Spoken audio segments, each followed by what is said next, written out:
الحمد لله الحمد لله حمدا حمدا والشكر لله شكرا شكرا. الله أكبر الله أكبر كبيرا والحمد لله كثيرا. سبحان الله بكرة وأصيلا لا حول ولا قوة إلا بالله. نحمده ونستعينه ونؤمن به ونتوكل عليه ونتوب إليه ونعوذ بالله من شرور أنفسنا ومن سيئات أعمالنا. من يهده الله فلا مضل له ومن يضلل فلا هادي له. وأشهد أن لا إله إلا الله وحده لا شريك له وأشهد أن محمدا عبده ورسوله أرسله بالهدى ودين الحق ليظهره على الدين كله وكفى بالله شهيدا. اللهم صل على محمد وعلى آل محمد كما صليت على إبراهيم وعلى آل إبراهيم إنك حميد مجيد. وبارك على محمد وعلى آل محمد كما باركت على إبراهيم وعلى آل إبراهيم إنك حميد مجيد. أما بعد فإن خير الكلام كلام الله وأحسن الحديث كتاب الله وأصدق الحديث هدي محمد صلى الله عليه وسلم. وشر الأمور محدثاتها وكل محدثة بدعة وكل بدعة ضلالة وكل ضلالة في النار. يا أيها الناس أوصيكم وإياي أولا بتقوى الله. أعوذ بالله من الشيطان الرجيم. قل يا أيها الكافرون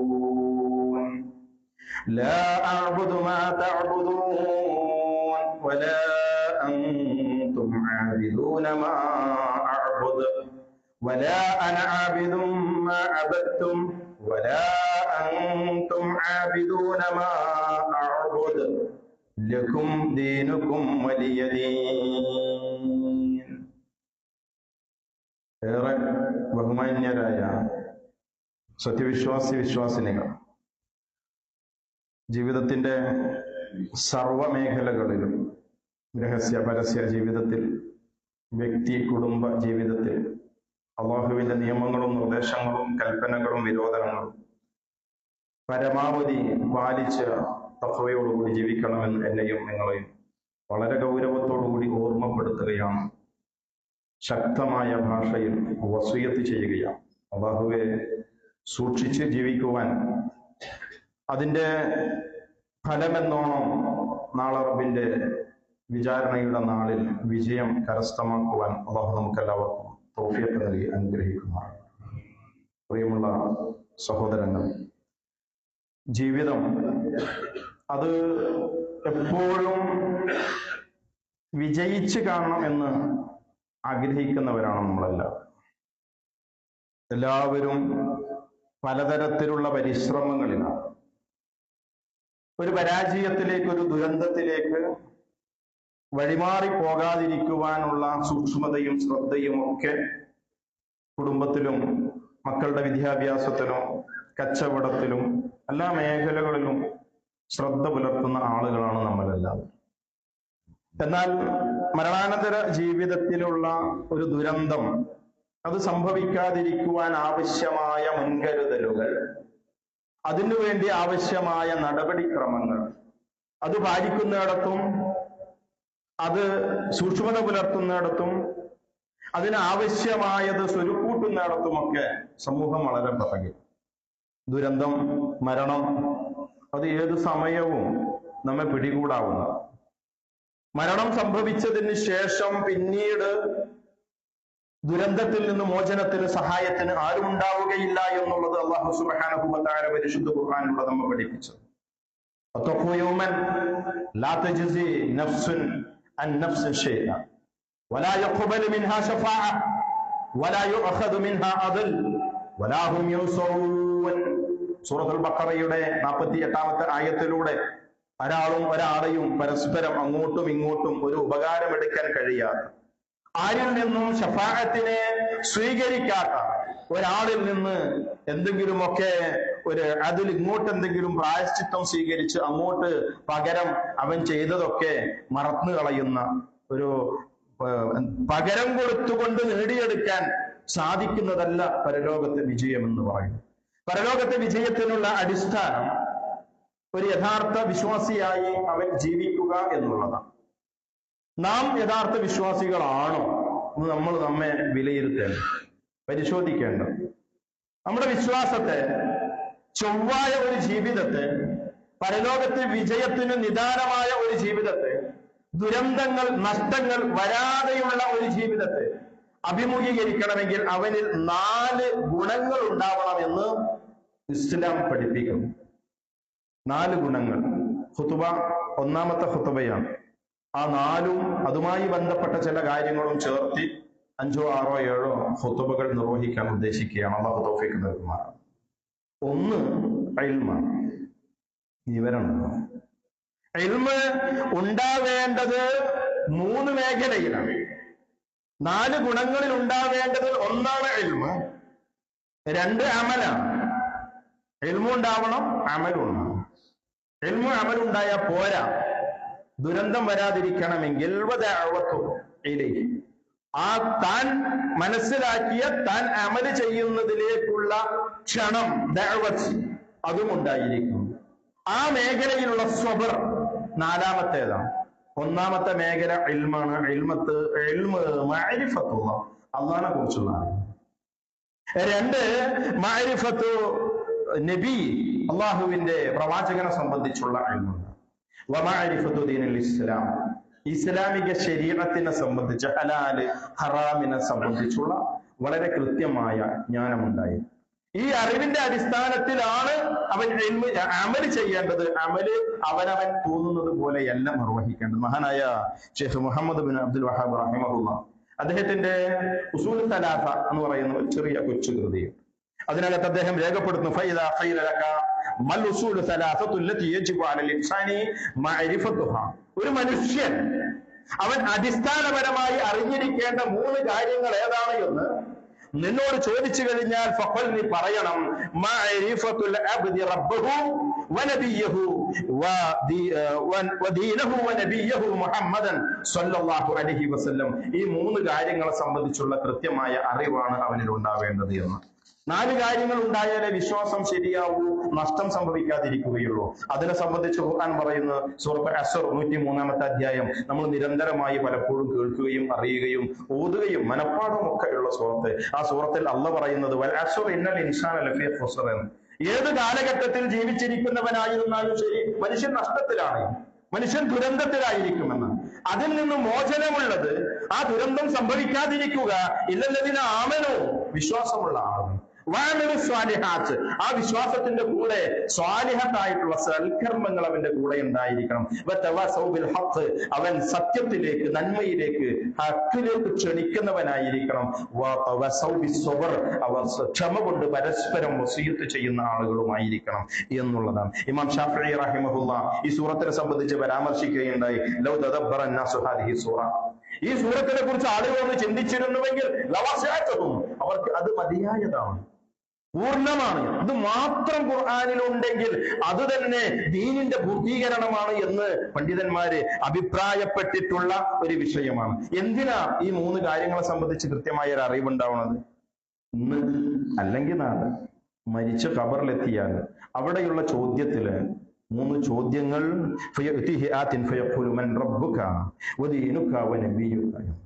മരിച്ച് ഖബറടക്കം ചെയ്ത് എല്ലാം പാക്ക് ചെയ്ത് ബന്ധുമിത്രാദികളൊക്കെ തിരിച്ചുപോയി അവനവൻ മാത്രമായി ആ ഇടുങ്ങിയ കല്ലറ കൂട്ടിന്റെ ഉള്ളിൽ കിടക്കുമ്പോ അവിടെ അഭിമുഖീകരിക്കേണ്ട 3 ചോദ്യങ്ങള് ഈ ഇൽമ് കരസ്ഥമാക്കണം എന്ന് പറഞ്ഞ വിഷയത്തിലുള്ള ചോദ്യമാണ്.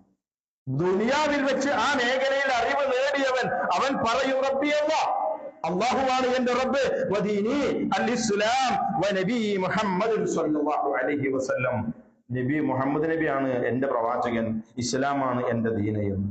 ഇതേ സംബന്ധിച്ചുള്ള ഇൽമില്ലാത്തവൻ, അറിവില്ലാത്തവൻ, അവൻ പറയും ലാ അദ്രി, എനിക്കറിയുകയില്ല എന്നവൻ പറഞ്ഞുകൊണ്ടേയിരിക്കുമെന്ന്.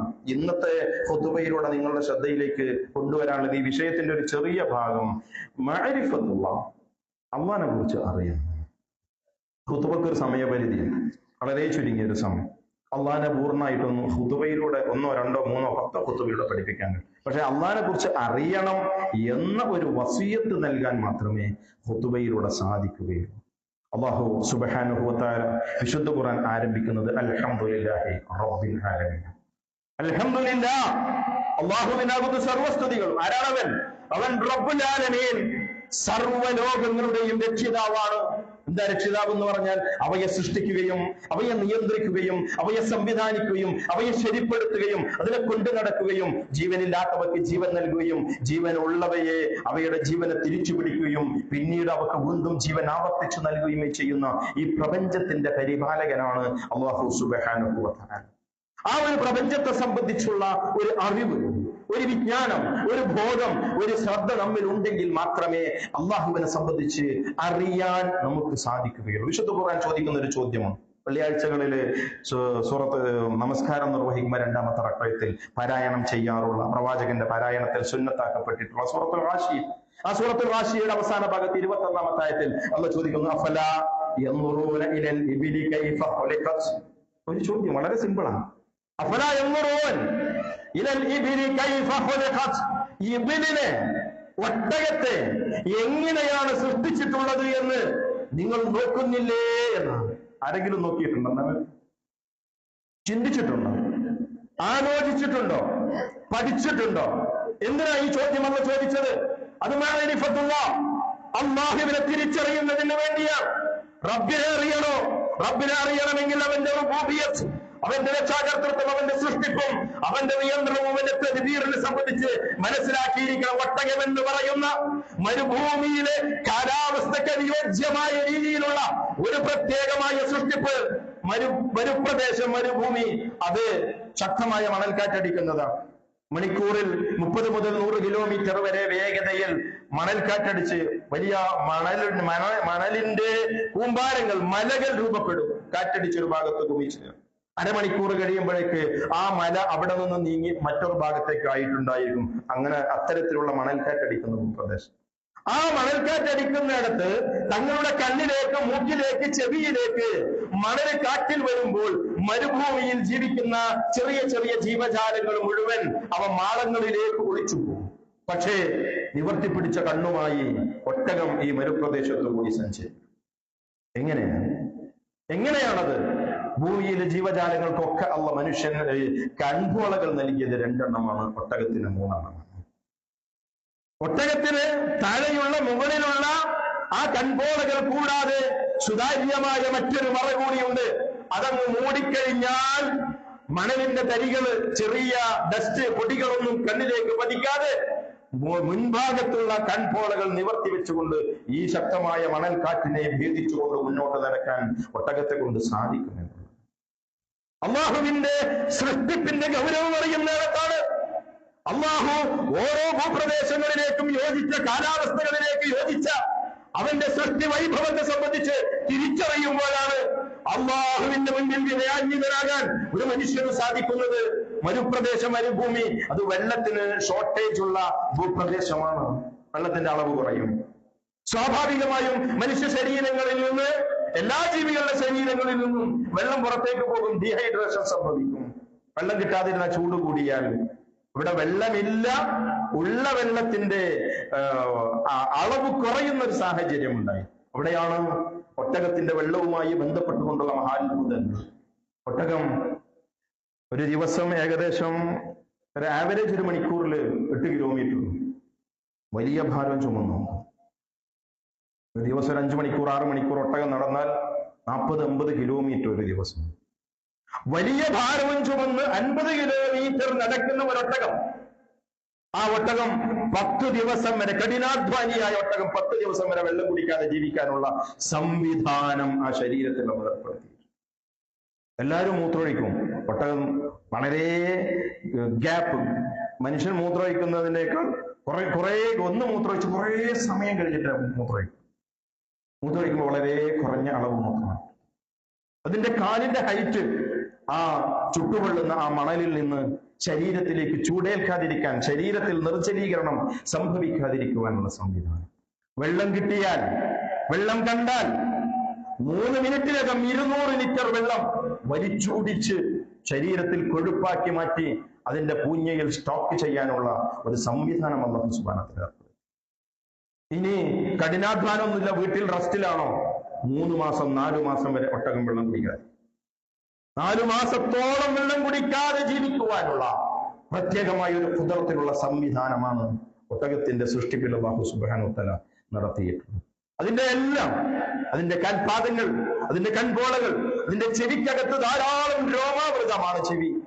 ചെറിയ ചെറിയ മണൽത്തരികൾ കാറ്റിൽ അകത്തേക്ക് പ്രവേശിക്കാതിരിക്കാനുള്ള ഒരു ഫിൽട്രേഷൻ സിസ്റ്റം അല്ലാഹു സുബ്ഹാനഹു വ തആല ഏർപ്പെടുത്തി. അഫലാ യൻദുറൂൻ ഇലൽ ഇബ്ലി കൈഫ ഖുലിഖത്, ഒട്ടകത്തെ എങ്ങനെയാണ് സൃഷ്ടിക്കപ്പെട്ടിട്ടുള്ളത് എന്ന് നിങ്ങൾ നോക്കുന്നില്ലേ എന്ന ആ അല്ലാഹുവിന്റെ ചോദ്യം അത് വളരെ ഗൗരവമുള്ള ചോദ്യമാണ്. അതേ, സർവ്വ ജീവജാലങ്ങളെയും സൃഷ്ടിക്കുകയും ആ ജീവജാലങ്ങൾക്ക് മുഴുവൻ ഈ ഭൂമുഖത്ത് എങ്ങനെയാണോ ജീവിക്കേണ്ടത് ആ ജീവിക്കേണ്ടതിനെ സംബന്ധിച്ച് കൃത്യമായ മാർഗദർശനം നൽകുകയും ചെയ്തവരാണ് റബ്ബുൽ ആലമീൻ. അതാണ് ഫറോവയുടെ ചോദ്യത്തിന് ഉത്തരമായി മഹാനായ മൂസാ നബി അലൈഹിസ്സലാത്തു വസ്സലാം ഫിർഔനിന്റെ കൊട്ടാരത്തിലേക്ക് കടന്നു ചെന്നുകൊണ്ട് ലോകരക്ഷിതാവായ റബ്ബിനെ നീ ആരാധിക്കണം, അവന് നീ കീഴടങ്ങണം, നീ എന്ന റബ്ബ് എന്ന് പരിചയപ്പെടുത്തിയ സമയത്ത് മൂസാ നബിയോട് ഫറോവയുടെ ചോദ്യം വന്ന വിശുദ്ധ ഖുർആൻ സൂറത്തുൽ താഹയുടെ 49-ാമത്തെ ആയത്തിൽ അല്ലാഹുവിന്റെ ചോദ്യമാണ്, മൂസ നീ പറയുന്ന റബ്ബാര? അന റബ്ബുക്കുമുൽ ആല, ഞാനാണ് ഏറ്റവും ഉന്നതനായ റബ്ബ് എന്ന് സമൂഹത്തോട് വിളിച്ചു പറയുന്ന ഫറോവയുടെ മുൻപിൽ എഴുന്നേറ്റ് നിന്നുകൊണ്ട് മൂസാ നബി അലൈഹിസ്സലാത്തു വസ്സലാം പറഞ്ഞു, ഖാല റബ്ബുനല്ലദീ അഅതാ കുല്ല ശൈഇൻ ഖൽഖ ثم ഹദാ, എല്ലാത്തിനും സൃഷ്ടിപ്പ് നൽകി. വെറും സൃഷ്ടിപ്പ് നൽകി മാത്രമല്ല ചെയ്തത്, സുമ്മ ഹദാ, എന്നിട്ട് അവർക്ക് മാർഗദർശനം നൽകുകയും ചെയ്തു. ഒരു കുഞ്ഞ് ജനിച്ചു വീണാൽ ആ കുഞ്ഞിനെ ഉമ്മയുടെ മാറിലേക്ക് ചേർത്തി സ്ഥനങ്ങളുടെ കണ്ണുകൾ ആ കുഞ്ഞിന്റെ വായിലേക്ക് വെച്ചു കൊടുത്താൽ അതിങ്ങനെ ഉറിഞ്ച് അതിങ്ങനെ വലിച്ചെടുക്കും. ആരെ പഠിപ്പിച്ച്? പ്രസവിച്ച് മിനിറ്റുകൾ മാത്രം പിന്നിടുന്ന ഒരു കുഞ്ഞിന്, അതിനാണ് ഹിദായത്ത്, അതിനാണ് മാർഗദർശനം. പ്രപഞ്ചത്തിലെ ജീവജാലങ്ങൾ മുഴുവൻ ആണ് മൂസാ നബി അലൈഹിസ്സലാത്തു വസ്സലാമിന്റെ മറുപടി റബ്ബുനല്ലദീ അഅതാ കുല്ല ശൈഇൻ ഖൽഖ സുമ്മ ഹദാ എന്നുള്ളത്. ഇങ്ങനെയുള്ള ഒരു പ്രവർത്തനം ചെയ്ത ഒരു റബ്ബുണ്ട്. ആ റബ്ബിനെ കുറിച്ച് അറിയണം. നേരം വെളുത്ത് എത്ര സമയം ഭക്ഷണം കഴിച്ചു? സുബഹിസ്കാരം കഴിഞ്ഞൊരു കാലിച്ചായ വെച്ചു, പിന്നെ ബ്രേക്ക്ഫാസ്റ്റ് കഴിച്ചു, അത് കഴിഞ്ഞ് അങ്ങാടിയിലേക്ക് വന്നവന് 11 മണിക്ക് വേറൊരു ഭക്ഷണമൊക്കെ കഴിച്ചു. അല്ലെ? ചിന്തിച്ചിട്ടുണ്ടോ? കേവലം ചായയെ കുറിച്ച് ചിന്തിച്ചിട്ടുണ്ടോ? ഒരു ഗ്ലാസ് ചായ, വെള്ളമുണ്ട് അതിനകത്ത്, തേയിലയുണ്ട് അതിനകത്ത്, പഞ്ചസാരയുണ്ട് അതിന്. ഈ വെള്ളം എവിടെ നിന്ന് വന്നു എന്ന്, ആ തേയില എങ്ങനെയാണ് ഉണ്ടായത് എന്ന്, ആ പഞ്ചസാര എങ്ങനെയാണ് രൂപപ്പെട്ടത് എന്ന്. ഒരു ഭക്ഷണം കഴിക്കുന്നിടത്ത് എന്തുകൊണ്ടാ ആ ഭക്ഷണത്തിൻ്റെതായ മര്യാദകൾ പാലിക്കുവാൻ, അതിനെ ഒന്ന് വലതു കൈ കൊണ്ട് എടുത്തു കുടിക്കുവാൻ, അത് നടന്നും നിന്നും തിന്നാതിരിക്കുവാനും കുടിക്കാതിരിക്കുവാനും, അത് ഭക്ഷിച്ചു കഴിഞ്ഞാൽ അൽഹംദുലില്ലാഹ് എന്ന് മനസ്സറിഞ്ഞ് പറയുവാനും പലപ്പോഴും മറന്നു പോവുകയോ സാധിക്കാതിരിക്കുകയോ ചെയ്യുന്നത് താൻ കഴിക്കുന്ന ഭക്ഷണത്തെ സംബന്ധിച്ച്. അഫലാ യൻദുറൂൻ, നിങ്ങൾ കഴിക്കുന്ന ഭക്ഷണത്തിലേക്ക് നിങ്ങൾ നോക്കുന്നില്ല എന്ന് വിശുദ്ധ ഖുർആൻ സൂറത്തുൽ അബസയിൽ അല്ലാഹുവിന്റെ ചോദ്യം. ഫൽയൻദുറിൽ ഇൻസാനു ഇലാ തആമി ഫൽയൻദുറിൽ ഇൻസാൻ അലാ തആമി അന്നാ സബബന അൽ-മാഅ സബ്ബാ ثم شققنا الأرض شقا فأنبتنا فيها حبا وعنبا وقضبا وزيتونا ونخلا وحدائق غلبا وفاكهة وأبا. മഴ പെയ്ത് ഭൂമി ഒന്ന് ഇളകി വിത്തുകൾ മുളച്ച് അത് കായ്ക്കനികളായി വളർന്നു വന്ന് അതിൽ നിന്ന് ഇനവും ഖളുബും സൈത്തൂനും ഒക്കെ ഉണ്ടായി. എന്തിന്? മതഅല്ലക്കും, നിങ്ങൾക്ക് തിന്നാൻ വേണ്ടി, നിങ്ങൾക്ക് തിന്നാനുള്ള ഭക്ഷണം. അത് ശബബിനൽ മാ, അവിടുന്ന് ആരംഭിച്ചതാണ്. വെള്ളമില്ലായിരുന്നുവെങ്കിൽ ഒന്നും സംഭവിക്കില്ല. ചായ കുടിക്കില്ല, ചോറ് തിന്നൂല, ഭക്ഷണം കഴിക്കില്ല, ഒന്നും തിന്നും. ബലിമൃഗങ്ങളെ അറുത്തു, അല്ലെ? പൂത്തിനെ അറുത്തു. പൂത്ത് തിന്നത് പുല്ല. അബ്ബ എന്ന് അല്ലാഹു പറഞ്ഞത്. അബ്ബ് എന്ന് പറഞ്ഞാൽ പുല്ല്. അറബികൾക്ക് പരിചയമില്ലാത്ത പേരായിരുന്നു. ഖുർആൻ ഇറങ്ങിയ സമയത്ത് സഹാബത്ത് ചോദിക്കുന്നുണ്ട്, എന്താ അബ്ബ്? പുല്ല്. ആ പുല്ല് തിന്നുകൊണ്ട ജീവജാലങ്ങൾ വളരുന്നു. അതെ, റബ്ബിനെ അറിയണം എന്നാണ് ഞാൻ പറയുന്നത്. റബ്ബിന്റെ റുബൂബിയ്യത്തിനെ അറിയണം. അങ്ങനെ അറിഞ്ഞാലുള്ള നേട്ടം എന്താണ്? ഏറ്റവും വലിയ പ്രതിസന്ധികളിൽ റബ്ബിനെ സംബന്ധിച്ചുള്ള വളരെ കൃത്യമായ ഒരു അറിവ് തന്നിലുണ്ടായിക്കഴിഞ്ഞാൽ താൻ ജീവിതത്തിൽ നേരിടുന്ന സർവമാന പ്രതിസന്ധികളുടെ ക്രൈസിസിന്റെ രംഗങ്ങളിലും ആ റബ്ബിന്റെ മുൻപിലേക്ക്, ആകാശത്തെ സൃഷ്ടിക്കാൻ കഴിവുള്ള റബ്ബ്, ഒട്ടകത്തെ സംവിധാനിച്ച റബ്ബ്, മനുഷ്യന്റെ ഭക്ഷണ സംവിധാനം ഏർപ്പെടുത്തിയ റബ്ബ്, സൂര്യനെ ജ്വലിപ്പിച്ചു നിർത്തിയ റബ്ബ്, ആ റബ്ബ് ഏത് പ്രതിസന്ധിയിലും എന്റെ സഹായത്തിനുണ്ടായിരിക്കുമെന്നുള്ള അടിസ്ഥാനപരമായ ഒരു ബോധ്യം, ഒരു ബോധം, അത് മനുഷ്യരെ ആശ്വാസമുള്ളവനാക്കുന്നു, അവരെ പ്രതീക്ഷയുള്ളവനാക്കുന്നു, അവരെ സമാധാനമുള്ളവനാക്കി തീർക്കുന്നു, അവരെ നിർഭയത്വമുള്ളവനാക്കി തീർക്കുന്നു. ആ നിർഭയത്വമാണ് മഹാനായ മൂസാ നബി അലൈഹി സ്വലാത്തു വസ്സലാം 8 ലക്ഷത്തോളം വരുന്ന ബനൂ ഇസ്രായേലിനെയും കൊണ്ട് ചെങ്കടൽ കടന്ന് അപ്പുറത്തേക്ക് കടക്കാൻ വേണ്ടിയുള്ള ആ രാവിൽ സംഭവിച്ചത്. രണ്ട് സംഘങ്ങൾ പരസ്പരം കണ്ടു. മൂസായുടെ കൂടെയുള്ള ആളുകൾ ഫറോവയുടെ കൂടെയുള്ള അവിടുത്തെ സൈന്യവും ഒന്നിച്ച് കൂട്ടിമുട്ടിയ സന്ദർഭത്തിൽ പുതുമുസ്ലിങ്ങളായിരുന്ന ബനൂ ഇസ്രായേലിയർ പറഞ്ഞു, നമ്മൾ പിടിക്കപ്പെട്ടു എന്നാണ് തോന്നുന്നത്. ഖാല, മൂസാ നബിയുടെ മറുപടി, കല്ല ഇന്ന മഅയ റബ്ബി സയഹ്ദീൻ. അല്ല, കല്ല, അല്ല, ഇന്ന മഅയ റബ്ബി സയഹ്ദീൻ. എന്റെ റബ്ബ് എന്ന് പറയാൻ പറ്റുമോ? എന്റെ റബ്ബ്, എന്റെ റബ്ബ് എന്ന ഒരു പ്രതീക്ഷയിൽ ജീവിക്കുന്ന എത്ര ആളുകളുണ്ട്? ആ ഒരു ആശ്വാസത്തിൽ, ആ ഒരു തവക്കുലിൽ സമ്പൂർണമായി ഏതേത് പ്രതിസന്ധികളിലും. 8 വയസ്സുള്ള കുട്ടി, ആ കുട്ടി രോഗവുമായി ബന്ധപ്പെട്ടുള്ള പ്രയാസം, നമ്മൾ കളക്ഷനൊക്കെ എടുത്ത് 40 ലക്ഷം റുപ്യ, കുട്ടി ക്രിട്ടിക്കലായ അവസ്ഥയിലാണ്. നമ്മുടെ സഹോദരൻ മുക്കത്ത് ഉസ്മാനത്തല കുട്ടിക്ക് എത്രയും പെട്ടെന്ന് ആശ്വാസത്തെ പ്രദാനം ചെയ്യുമാറാണ്. ഒരു വലിയ രോഗത്തിന്റെ മുൻപിൽ, ആ രോഗത്തിന്റെ മുൻപിൽ പ്രതീക്ഷ അർപ്പിച്ച പ്രവാചകന്മാരുടെ ചരിത്രം വിശുദ്ധ ഖുർആൻ സൂറത്തുൽ അംബിയായിൽ പഠിപ്പിക്കുന്നു. അന്ന് റസൂൽ മക്കയിൽ നിന്ന് മദീനയിലേക്ക് ഹിജ്റ പോകുമ്പോൾ സൗറിനകത്ത് ഒളിച്ചിരിക്കുമ്പോൾ കാൽക്കീഴിലൂടെ നടന്നു പോകുന്ന അബൂ സുഫിയാൻ, കാൽക്കീഴിലൂടെ നടന്നു പോകുന്ന മക്കത്തെ വലിയ പൂക്കിരിമാരായ ആളുകൾ. ആ സമയത്ത് അബൂബക്കർ റളിയല്ലാഹു അൻഹുവിനോട് റസൂൽ പറഞ്ഞ വാചകം സൂറത്ത് തൗബയുടെ 40-ാമത്തെ ആയത്തിൽ, ഇന്നല്ലാഹ മഅന ലാ തഹ്സൻ, ലാ തഹ്സൻ, ദുഃഖിക്കണ്ട, പേടിക്കണ്ട, ഭയപ്പെടണ്ട, അല്ലാഹു ഉണ്ട് നമ്മുടെ കൂടെ എന്നുള്ള ഒരു വളരെ മനസ്സമാധാനത്തോടുകൂടി ഈ ജീവിതം മുന്നോട്ട് കൊണ്ടുപോകാൻ സാധിക്കണമെങ്കിൽ അല്ലാഹുവെ സംബന്ധിച്ചുള്ള അറിവ് നമ്മിലുണ്ടായിരിക്കണം. 2, അള്ളാഹിനെ കുറിച്ച് അറിഞ്ഞാലുള്ള നേട്ടം എന്ന് പറയുന്നത് അത് മരണാനന്തര ജീവിതത്തിലുള്ള സ്വർഗീയമായ ജീവിതമാണ്. റസൂലുള്ളാഹി സ്വല്ലല്ലാഹു അലൈഹി വസല്ലമയിൽ നിന്ന് ഉസ്മാൻ ഇബ്നു അഫ്ഫാൻ റളിയല്ലാഹു അൻഹു റിപ്പോർട്ട് ചെയ്യപ്പെടുന്ന ഹദീസിൽ കാണാം, മൻ മാത വഹുവ യഅലമു അന്നഹു ലാ ഇലാഹ ഇല്ലല്ലാഹ് ദഖലൽ ജന്ന. ആരെങ്കിലും ലാ ഇലാഹ ഇല്ലല്ലാഹ് അറിഞ്ഞുകൊണ്ട് മരണപ്പെട്ടാൽ അവൻ ദഖലൽ ജന്ന. ലാ ഇലാഹ ഇല്ലല്ലാഹ് നാവുകൊണ്ട് ഇങ്ങനെ അർത്ഥമറിയാതെ, ആശയമറിയാതെയുള്ള ഒരു ഏറ്റുപറച്ചിലല്ല, മറിച്ച് അത് മനസ്സിനകത്ത് രൂഢമൂലമാകേണ്ടതുണ്ട്. ഇടയ്ക്കിടയ്ക്ക് ഇങ്ങനെ നമ്മുടെ ഭൗതികമായ ലോകത്ത് ചില ഇഷ്യൂസ് ഒക്കെ ഉണ്ടാവും, വീണ്ടും അതിന് കെട്ടടങ്ങി പോകും. കഴിഞ്ഞ ആഴ്ചയിൽ നിലവിളക്ക് കൊളുത്തലുമായി മുസ്ലിം നാമധാരിയായിട്ടുള്ള MLA നിലവിളക്ക് കൊളുത്തു. അത് സാമൂഹികമായ സാഹചര്യം ആവശ്യപ്പെടുന്നു, സാമൂഹികമായ സാഹചര്യം ആവശ്യപ്പെടുന്നു. നിലവിളക്ക് കൊളുത്തിയ എന്താ പ്രശ്നം? അത് കൊളുത്താൻ പാടുണ്ടോ പാടില്ലേ? അവിടേക്കൊന്നും ഞാൻ ഇപ്പൊ പ്രവേശിക്കുന്നില്ല. നിലവിളക്ക് അതൊരു ഹൈന്ദവ മതാചാരമാണ്. 3 തട്ടുണ്ടാവണം എന്നാണ് നിയമം. താഴത്തെ തട്ട് ബ്രഹ്മാവിനെയും, നടുവിലെ തട്ട് വിഷ്ണുവിനെയും, 3ാമത്തെ മേലുള്ള തട്ട് ശിവനെയും പ്രതിനിധീകരിക്കും. അങ്ങനെ വിശ്വസിക്കുന്നവർക്ക് വിശ്വസിക്കാനുള്ള സ്വാതന്ത്ര്യമുള്ള മണ്ണിലാണ് ജീവിക്കുന്നത്. അത് 3ൽ നിന്നും പുറത്തേക്കുണ്ടാകുന്ന പ്രകാശം അത് ബ്രഹ്മാവിനെ സൂചിപ്പിക്കുന്നു. അതിന് 1 തിരിയിട്ട് കത്തിക്കേണ്ട സമയമുണ്ട്, 2 തിരിയിട്ട് കത്തിക്കേണ്ട സമയമുണ്ട്, 5 തിരിയിട്ട് കത്തിക്കേണ്ട സമയമുണ്ട്, 7 തിരിയിട്ട് കത്തിക്കേണ്ട സമയമുണ്ട്. പ്രഭാതത്തിൽ അതിന്റെ തിരി കിഴക്കോട്ടേക്കായിരിക്കണം, പ്രദോഷത്തിൽ പടിഞ്ഞാറോട്ടായിരിക്കണം. മതനിയമമാണ്. ആ മതനിയമം അങ്ങനെ വിശ്വസിക്കുന്ന ആളുകൾക്ക് അങ്ങനെ വിശ്വസിക്കാനുള്ള സ്വാതന്ത്ര്യമുണ്ട്. പക്ഷേ അത് കേവലം ഒരു മതനിരപേക്ഷതയുടെ പേര് പറഞ്ഞുകൊണ്ട്. എന്താ മതനിരപേക്ഷത? ഇന്ത്യ സെക്യുലർ രാജ്യമാണ്, മതനിരപേക്ഷ രാജ്യമാണ്. രാജ്യത്തിന്, ഭരണകൂടത്തിന് മതം ഉണ്ടാകാൻ പാടില്ല, ഒരു മതവും പാടില്ല, ഈ രാജ്യത്ത് പാടില്ല എന്നല്ല മതനിരപേക്ഷത. മറിച്ച് ഭരണ സംവിധാനത്തിൽ മതം ഉണ്ടാകാൻ പാടില്ല, ഒരു മതത്തെയും എതിർക്കാനും പാടില്ല. വ്യക്തികൾക്ക് അവരുടെ വ്യക്തി ജീവിതത്തിൽ മതമനുസരിച്ചുകൊണ്ട് ജീവിക്കുവാനുള്ള സ്വാതന്ത്ര്യം നൽകപ്പെട്ട ഭരണഘടനയുടെ തണലിലാണ് നാം ജീവിച്ചുകൊണ്ടിരിക്കുന്നത്. അവിടെ ജനകീയനാവാൻ വേണ്ടി ശ്രമിക്കുക. റസൂലുള്ളാഹി സ്വല്ലല്ലാഹു അലൈഹി വസല്ലമയുടെ അടുക്കലേക്ക് മക്കത്തുണ്ടായിരുന്ന ആളുകൾ കടന്നു വന്നു, വലിയ പ്രമാണിമാര് കടന്നു വന്നു. റസൂലുള്ളാഹിനെ കൊണ്ട് അവർ കുടുങ്ങിയിരുന്നു. കാരണം ആ ഉന്നത വർഗത്തിൽപ്പെട്ട പ്രമാണിത്വത്തിന്റെ അഹങ്കാരത്തിൽ നിന്നിരുന്ന ആളുകൾ ഒഴിച്ച് താഴേക്കുള്ള മധ്യവർഗവും ഏറ്റവും താഴേക്കിടയിലുള്ളായിരുന്ന അധസ്ഥിത വിഭാഗവും അടിമകളായിരുന്ന ദരിദ്രരായിരുന്ന ആൾ ഇസ്ലാമിലേക്ക് ഒഴുകാൻ വേണ്ടി തുടങ്ങി. അവർക്ക് പിടിച്ചു നിൽക്കാൻ സാധിച്ചില്ല. വിശുദ്ധ ഖുർആനിന്റെ പ്രഭയുടെ മുൻപിൽ അവർ പറഞ്ഞു, നമുക്ക് എന്റെ അഡ്ജസ്റ്റ്മെന്റിൽ പോകാം.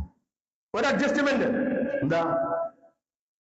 ഞങ്ങളുടെ വിഗ്രഹങ്ങളുടെ അടുത്തുകൂടി ഇങ്ങനെ പോകുമ്പോ ഒന്നിങ്ങനെ ഇസ്തിലാം ചെയ്തിട്ട് തൊഴും, ആരാധിക്കും, പ്രാർത്ഥിക്കൊന്നും വേണ്ട, മനസ്സറിഞ്ഞ് ഒന്നും ചെയ്യണ്ട, മനസ്സിൽ വിശ്വാസം ഉണ്ടായ പോലെ പുറത്തേക്ക് എന്തെങ്കിലും ആയാൽ എന്താ എന്ന് ചോദിച്ച് ന്യായീകരിച്ച് മെഴുകുന്ന ആളുകളുടെ സമൂഹത്തിൽ. റസൂലുള്ളാഹിയോട് പറഞ്ഞ വാചകമാണ്, നമുക്ക് ഞങ്ങൾ അല്ലാഹനെ വിളിച്ചോളാം.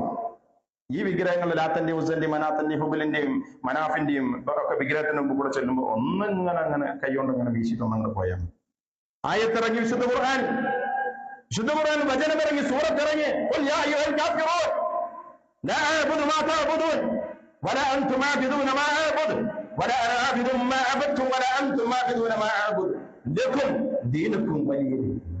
നിങ്ങളുടെ ആരാധ്യന്മാരെ ഞാൻ ആരാധിക്കുകയില്ല. നിങ്ങളുടെ ആരാധനാ രീതികളെ, അത് കൈകൊണ്ടുള്ള ഇസ്തിലാമായിരുന്നാലും, അത് തൊഴലായിരുന്നാലും, അത് പൂജ അർപ്പിക്കലായിരുന്നാലും, അത് നിവേദ്യങ്ങളും പായസവും അർപ്പിക്കലായിരുന്നാലും, അത് പൂമാലകൾ ചാത്തലായിരുന്നാലും, എന്തായിരുന്നാലും ശരി, നിങ്ങളുടെ ആരാധനാ രീതികളെയും നിങ്ങളുടെ ആരാധനാ മൂർത്തികളെയും ഞാൻ ഇബാദത്ത് ചെയ്യുകയില്ല. എന്റെ ആരാധനാ രീതികളെ നിങ്ങളും സ്വീകരിക്കുകയില്ല. ലക്കും ദീനുക്കും വലിയ ദീൻ. ഇതൊരു വിശ്വാസിയുടെ പോളിസിയായി. എന്തുകൊണ്ടത് പറയാൻ സാധിക്കാത്തത്? എന്തുകൊണ്ട് ആധുനിക കാലത്ത് ഇത് പറയാൻ സാധിക്കുന്നില്ല? അത് അള്ളാഹുവെ സംബന്ധിച്ചുള്ള അറിവില്ലായ്മ, മതത്തെ സംബന്ധിച്ചുള്ള അറിവില്ലായ്മ, അനാവശ്യമായ തെറ്റിദ്ധാരണകൾ. ഞാൻ ആ ചടങ്ങിൽ നിന്ന് വിട്ടുനിന്നാൽ എന്ത് സംഭവിക്കുമെന്ന ഭയം. എന്താ സംഭവിക്കുക? ഒന്നും സംഭവിക്കുകയില്ല. ഇതിനു മുൻപ് എത്രയോ രാഷ്ട്രീയ നേതാക്കന്മാർ ഇത്തരം ചടങ്ങുകളിൽ നിന്ന് വിട്ടുനിന്നതിന്റെ ചരിത്രം നമ്മുടെ മുൻപിലുണ്ട്. ഈ രാജ്യത്തെ ഭരണ സംവിധാനങ്ങൾക്കോ ഈ രാജ്യത്ത് ജീവിക്കുന്ന മുസ്ലിങ്ങൾക്കോ ആ വിട്ടുനിൽക്കൽ മുഖേന എന്തെങ്കിലും ദുരിതങ്ങൾ ഉണ്ടായിട്ടുണ്ടോ? ഒന്നും ഉണ്ടായിട്ടില്ല. എന്ന് പരസ്പരമുള്ള മതലയനമല്ല മതനിരപേക്ഷത എന്ന് പറയുന്നത്. ഞാൻ പറഞ്ഞു വന്നത് അള്ളാഹുവെ സംബന്ധിച്ചുള്ള ഇൽമ്, ലാ ഇലാഹ ഇല്ലല്ലാഹയെ സംബന്ധിച്ചുള്ള ഇൽമ്, ആ അള്ളാഹുവിന്റെ ഖുദ്റത്തിനെ കുറിച്ചുള്ള ഇൽമ്, ആ അള്ളാഹുവിന്റെ അഫ്ആലുകളെ സംബന്ധിച്ചുള്ള ഇൽമ്, ആ റബ്ബ് എന്റെ പാപങ്ങളൊക്കെ പൊറുത്തു തരും എന്നുള്ള ഇൽമ്, ആ റബ്ബിനോട് ശിർക്ക് ചെയ്താൽ ഇന്നല്ലാഹ ലാ യഗ്ഫിറു അയ്യുശ്റക ബിഹി വയഗ്ഫിറു മാ ദൂന ദാലിക ലിമൻ യശാ, ശിർക്ക് ചെയ്താൽ അവൻ പുറത്ത് തരികയില്ല എന്ന ഇൽമ്, ആ ഇൽമ് ഉണ്ടാവണം. ആ ഇൽമില്ലാത്തത് കൊണ്ടാണ്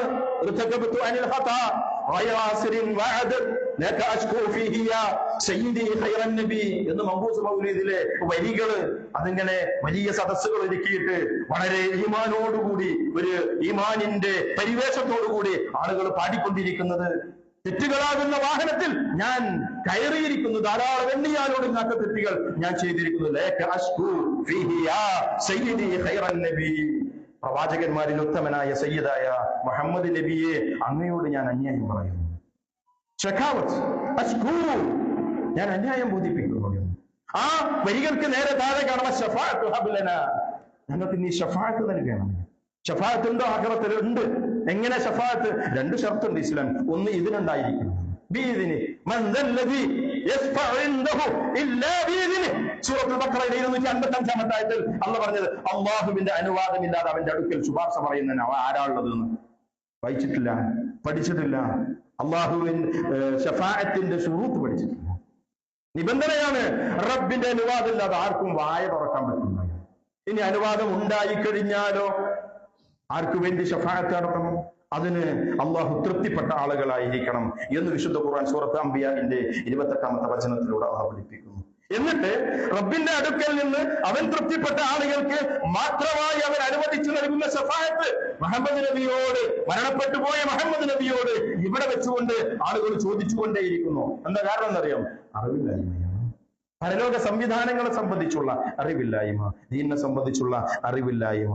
അള്ളാഹു ശിക്ഷിക്കുന്നവനാണ്. അള്ളാഹു പാപം പുറത്തു തരും എന്ന് അറിയുന്നതോടൊപ്പം അള്ളാഹു ശിക്ഷിക്കുന്നവനാണ് എന്ന ബോധം ഉണ്ടാവും. അള്ളാഹു പാപം പുറത്തു തരുന്നവനാണ് എന്ന അറിവുണ്ടാകും. എന്നവ പറഞ്ഞുകൊണ്ടേയിരിക്കും. അള്ളാഹു ശിക്ഷിക്കുന്നവനാണ് എന്ന ഭയപ്പാടുണ്ടാകുമ്പോ, അവന് തിരിച്ചറിവുണ്ടാകുമ്പോ അവൻ തന്റെ പാപങ്ങളെ ഓർത്തുകൊണ്ട് അവൻ ദുനിയാവിൽ വെച്ച് കരഞ്ഞുകൊണ്ടിരിക്കും. മഹാനായ അബ്ദുല്ലാഹി ഇബ്നു റവാഹ റളിയല്ലാഹു അൻഹു, അദ്ദേഹം മരണാസന്നമായ സന്ദർഭം, അദ്ദേഹം ഇങ്ങനെ കരയാണ്. കരയുന്ന സമയത്ത് അബ്ദുല്ലാഹി ഇബ്നു റവാഹ ഫബകത് ഇംറഅതു, ഇത് കണ്ട അദ്ദേഹത്തിന്റെ ഭാര്യ ഇങ്ങനെ കരയാൻ തുടങ്ങി. ആ സമയത്ത് അദ്ദേഹം ചോദിച്ചു, മാ യുബ്കീകി, എന്തിനാ നീ കരയുന്നത്? നിങ്ങൾ കരയുന്നത് കണ്ടപ്പോ ഞാനും കരഞ്ഞു പോയതാണ്. അദ്ദേഹം പറഞ്ഞു,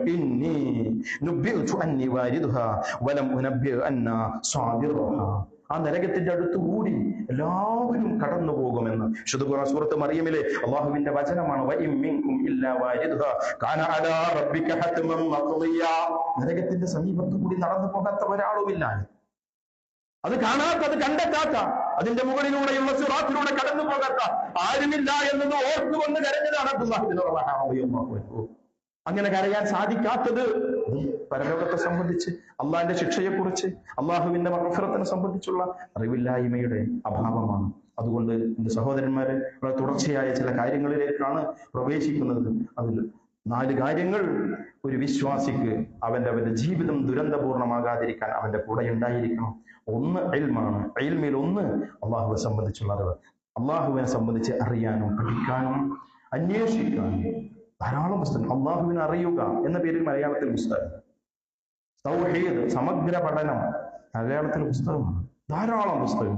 ഒരു ദിവസം ഒരു അരമണിക്കൂറൊക്കെ ഒന്ന് റബ്ബിനെ കുറിച്ചൊന്ന് അറിയാൻ, താൻ നേരം വെളുത്തത് മുതൽ വൈകുന്നേരം വരെ, വൈകുന്നേരം മുതൽ നേരം വെളുക്കുന്ന അനുഭവിച്ചു കൊണ്ടിരിക്കുന്ന റബ്ബിന്റെ അനുഗ്രഹം ആരാണിത് തന്നത്, എങ്ങനെയാണിത് പ്രവർത്തിക്കുന്നത്, ഓരോ വിഷയവും കേവലം ഒരു ഒട്ടകവും അവന്റെ ഒരു ഭക്ഷണവും മാത്രമൊന്നല്ല. നേരം വെളുത്തുനിന്ന് ഉറക്കത്തിൽ നിന്ന് എണീറ്റാൽ ഉറക്കത്തിൽ എന്താ സംഭവിച്ചത്? അള്ളാഹ് പറയുന്നുണ്ട് സൂറത്ത് സുമറിൽ, ഉറക്കത്തിൽ റൂഹിനെ പിടിച്ചു. ഓരോ ഉറക്കത്തിലും റൂഹിനെ റബ്ബ് തടഞ്ഞു വെക്കും. ആ ഒരു ഭയപ്പാടുള്ളവന് തിന്മയിൽ ജീവിക്കാൻ സാധിക്കുകയും.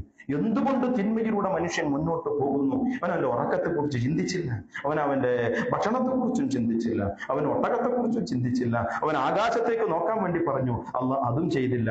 അവന്റെ ദുനിയാവിലെ കച്ചവട കുടുംബം മാത്രം ശ്രദ്ധിച്ച് മുന്നോട്ട് പോയി. അത് അന്ത്യനാളിൽ ദുരന്തത്തിന് കാരണമായി മാറും. അല്ലാഹു സുബ്ഹാനഹു വ തആല പരലോകത്ത് വിജയിക്കുന്ന കക്ഷികളിൽ ഉൾപ്പെടാൻ തദനുസൃതമായ വിശ്വാസവും കർമ്മവുമായി മുന്നോട്ട് പോകാൻ അല്ലാഹു നമുക്ക് എല്ലാവർക്കും തൗഫീഖ് നൽകി അനുഗ്രഹിക്കുമാറാകട്ടെ.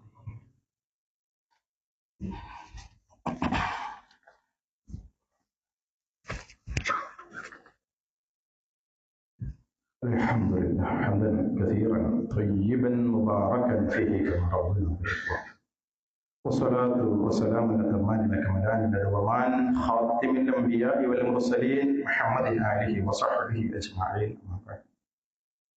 പ്രിയമുള്ള സഹോദരങ്ങളെ, അള്ളാഹുവെ ഭയപ്പെട്ട് ജീവിക്കണമെന്ന് ഒരിക്കൽ കൂടി ഓർമ്മപ്പെടുത്തുക. 2-3 കാര്യങ്ങൾ ശ്രദ്ധയിൽപ്പെടുത്താനുള്ളത്. ഒന്ന്, സ്കൂൾ കോളേജ് അഡ്മിഷന്റെ സമയമാണ്.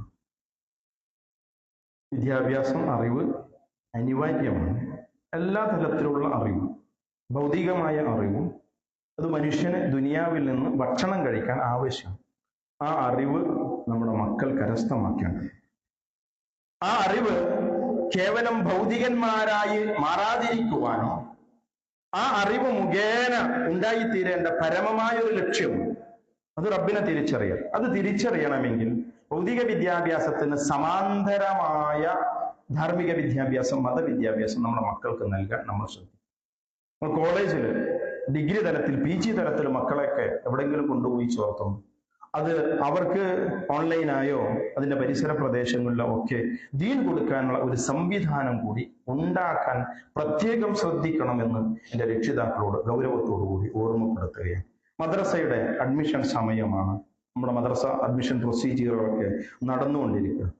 പ്രീ മദ്രസ മുതൽ 1-ാം ക്ലാസ്സിന്റെ മുൻപ് അൽ-ബഹിജത്തുൽ അത്ഫാൽ എന്ന പേരിൽ നമ്മൾ 2 വർഷം മുൻപ് ആരംഭിച്ച പദ്ധതിയുണ്ട്. 4 വയസ്സ് പൂർത്തിയായ ഒരു 3.5 വയസ്സൊക്കെ മുതലുള്ള കുട്ടികൾക്ക്, ആ കുട്ടികൾക്ക് വളരെ ആഴത്തിലുള്ള, വളരെ കൃത്യമായ ശാസ്ത്രീയമായ മാനദണ്ഡങ്ങൾ ഉപയോഗപ്പെടുത്തിക്കൊണ്ടുള്ള മദ്രസ സംവിധാനം. നമ്മുടെയൊക്കെ മക്കൾ മദ്രസയിൽ ഉണ്ടാകും. 17, 18, 20, 25 വയസ്സായി മക്കളെ നിയന്ത്രണത്തിൽ കിട്ടാതെ വരുമ്പോഴുള്ള പരാതി പറയുന്നതിന്റെ അപ്പുറത്തേക്ക് അവരുടെ ശൈശവത്തിൽ നിന്ന് അവരെ മനുഷ്യരാക്കി മാനസികമായ കുട്ടികളുടെ തലം മാറുന്ന സമയമാണ് 3 വയസ്സ് മുതൽ 4 വയസ്സ്. സ്വഭാവ രൂപീകരണത്തിന്റെ സമയമാണ്. അവൻ എന്താവണം, ആരാവണം ഭാവിയിൽ എന്ന് തീരുമാനിക്കപ്പെടുന്ന പ്രായമാണ് 3, 4, 5 വയസ്സ് പ്രായം. ആ സമയത്ത് ധാർമ്മികമായ ഒരു ബോധം, നമസ്കാരത്തെ സംബന്ധിച്ച്, റബ്ബിനെ സംബന്ധിച്ച്, ദീനിനെ കുറിച്ച് ഒക്കെയുള്ള ഒരു ബോധമുള്ള മക്കളായി മാറണമെങ്കിൽ നമ്മുടെ മക്കൾ മുഴുവൻ ഓരോരുത്തരും അവനവന്റെ വീട്ടിലേക്കൊന്നും ഇങ്ങനെ ചിന്തിക്കുക. മക്കള്, പേരക്കുട്ടികൾ, ജ്യേഷ്ഠന്റെ മക്കൾ, അനുജന്റെ മക്കൾ, പെങ്ങന്മാരുടെ മക്കൾ, അയൽവക്കത്തുള്ള കുട്ടി, ഈ കുട്ടികളൊക്കെ മദ്രസകളിൽ എത്തുന്നുണ്ടോ എന്ന് ഒന്ന് ഇടപെടും.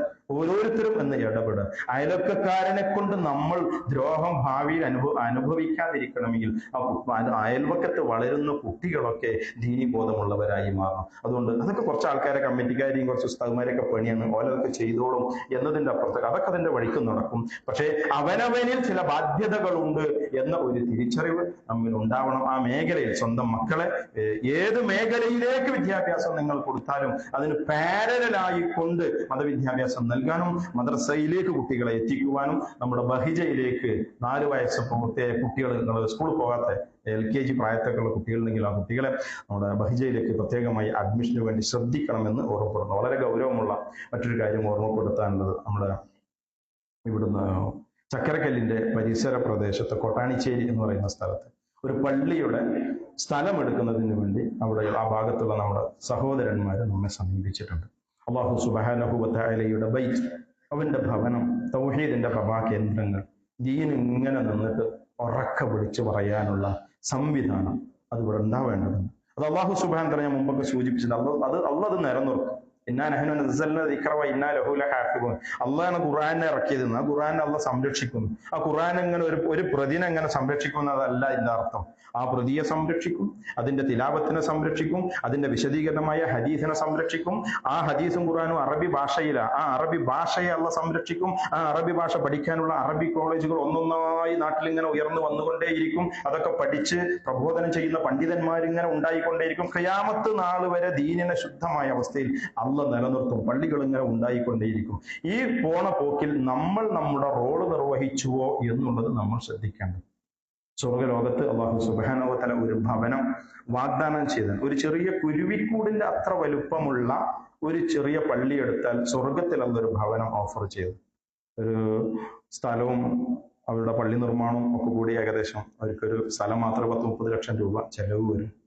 ഒന്നിച്ചൊക്കെ എടുത്തു കൊടുക്കാൻ കപ്പാസിറ്റി ഉള്ള ആൾക്കാരൊക്കെ ഉണ്ട് നമ്മുടെ കൂട്ടത്തിൽ. കഴിവിന്റെ മാക്സിമം അങ്ങേത്തല ഞാൻ കൊടുത്തിട്ടുണ്ട്, എൻ്റെ കയ്യിൽ നിന്ന് കുറച്ച് പൈസ പോയിട്ടുണ്ട് എന്നൊരു തിരിച്ചറിവുണ്ടാകുന്ന രൂപത്തിൽ നമ്മളെ പരിസര പ്രദേശം എന്നുള്ള നിലക്ക് ആ വിഷയത്തിൽ ഇടപെടാൻ പ്രത്യേകം ശ്രദ്ധിക്കണം. സ്ത്രീകൾ ആ വിഷയത്തിൽ പ്രത്യേകം ശ്രദ്ധിക്കണം. ആരുടെയും പോക്കറ്റിൽ നിന്ന് പണം അല്ലെങ്കിൽ ആ സഹോദരന്മാരുടെ അടുക്കൽ നിന്ന് ബാങ്ക് അക്കൗണ്ട് വാങ്ങിയിട്ട് ട്രാൻസ്ഫർ ചെയ്തു കൊടുക്കാൻ ശ്രദ്ധിക്കണം. അല്ലാഹു സുബ്ഹാനഹു വ തആല നന്മയുടെ മാർഗത്തിൽ ശക്തമായി മുന്നോട്ട് പോകാൻ അല്ലാഹു നമുക്ക് തൗഫീഖ് നൽകി അനുഗ്രഹിക്കുമാറാവട്ടെ. നമ്മിൽ നിന്ന് നാം എന്തൊക്കെ ദാനധർമ്മങ്ങൾ ജീവിതത്തിൽ ചെയ്തിട്ടുള്ളത് മുഴുവൻ അല്ലാഹു നമ്മിൽ നിന്ന് ഖബൂൽ ചെയ്യുമാറാവട്ടെ. നമ്മിൽ നിന്ന് സംഭവിച്ചു പോയിട്ടുള്ള പാപങ്ങളെല്ലാം അല്ലാഹു സുബ്ഹാനഹു വ തആല നമുക്ക് പുറത്ത് മാപ്പാക്കി തരുമാറാവട്ടെ. നമ്മിൽ നിന്ന് നമുക്ക് മുൻപ് മരണപ്പെട്ടു പോയ നമ്മുടെ സഹോദരങ്ങൾക്ക് അല്ലാഹു സുബ്ഹാനഹു വ തആല മഗ്ഫിറത്തിനെ പ്രദാനം ചെയ്യുമാറാവട്ടെ. اللهم اغفر للمؤمنين والمؤمنات والمسلمين والمسلمات الأحياء منهم والأموات إنك مجيب الدعوات يا قاضي الحاجات. اللهم أجرنا من النار، اللهم أجر والدينا من النار، اللهم أجر والدينا من النار. ربنا آتنا في الدنيا حسنة وفي الآخرة حسنة وقنا عذاب النار. ربنا هب لنا من أزواجنا وذرياتنا قرة أعين واجعلنا للمتقين إماما. ربنا اغفر لنا ولإخواننا الذين سبقونا بالإيمان ولا تجعل في قلوبنا غلا للذين آمنوا ربنا إنك رؤوف رحيم. وصلى الله على محمد وسلم والحمد لله رب العالمين.